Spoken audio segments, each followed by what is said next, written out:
Hello, how are you doing? My name is Stephen Edwards and welcome to this week's video blog. We sent out an email last week telling you that we were going to talk about American Therapy Administrators on this week's video blog. So here we are, and I'd like to take a couple minutes to discuss with you ATA administrators and this new program that they're going to be starting on 6/14. Well, many of you can remember when they first started, they preach that some patients you will win, some patients you will lose. It's more of a global contract. If you remember Raphael, he was a great guy trying to navigate and explain a bad program.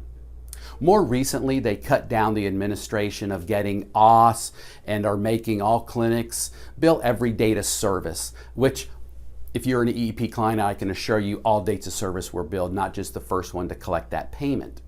Their new talking point, or at that time, was if a patient doesn't show up, you get to keep the capitation. They were actually telling clinics that you should wish your patients do not show up. That's kind of weird. Now back to the win some and you lose some. ATA is now getting rid of the win some, you lose some. They are going to dictate the minimum number of visits inside each level of your clinic. So the question must be asked, are there any winners when it comes to ATA? They are now not saying if a patient does not show up, you can keep the capitation. They are now telling you that if a patient doesn't show up, you're not going to get your next capitation check until you hit a certain threshold. ATA is morphing into a TPA that is winning at the expense of patients and providers. In the past, I've always stayed neutral. If a clinic should be in or out of network, it's EEP's job to kind of support the clinic's decision. ATA is not good for your patients because it limits therapy you have to limit therapy to survive. It's not good for clinic owners because if you abide by your oath as a therapist, you should complete your plan of care with what that patient needs to get better and change the condition that they're in. It shouldn't be decided on by the reimbursement of the plan. ATA is not good for ACA because the providers see ACA as a program that is not working for individuals it serves. Who gets served as it relates to ATA? ATA gets served. The home plan, Sunshine, Simply, Molina, they are getting served under this model. ATA is making money off the backs of Medicaid patients and Medicaid providers.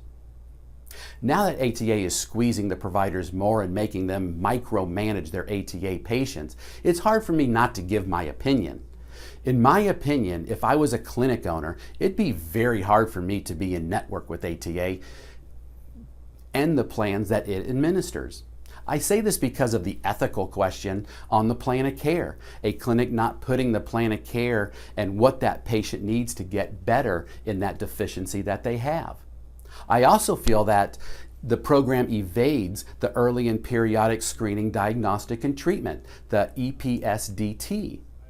Another reason, and the last reason that I have, the big reason, is now that you have to micromanage your patients. They can't miss. They can't, if they go on vacation, it might make your payment 2, 3, 4 weeks later, that capitation payment. So instead of getting 3 payments in one 6-month cycle, you might only get 2.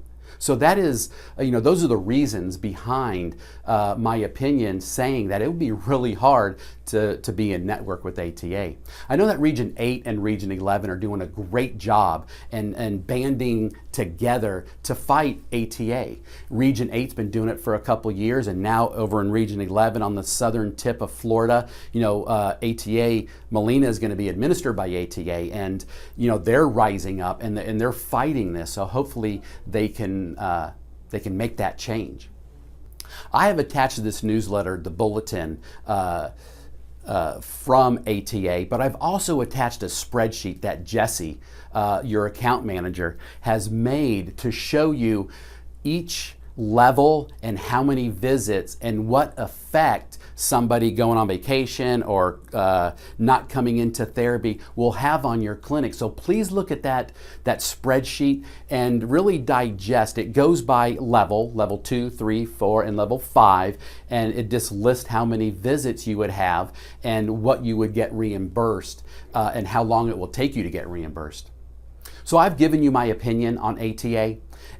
But please know that whatever you decide as a clinic owner, we are going to support that. That's why we made that spreadsheet for you, because we're going to try to educate and make sure that you have a template on how you can stay afloat, meaning have more money coming in than what you're paying your therapist with the ATA model, because I can tell you it's getting harder and harder to be in the black and not be in the red in a clinic environment as your ATA percentage of total patients goes up. It will be harder to make your payments and pay your therapist. So thank you for listening to this video blog.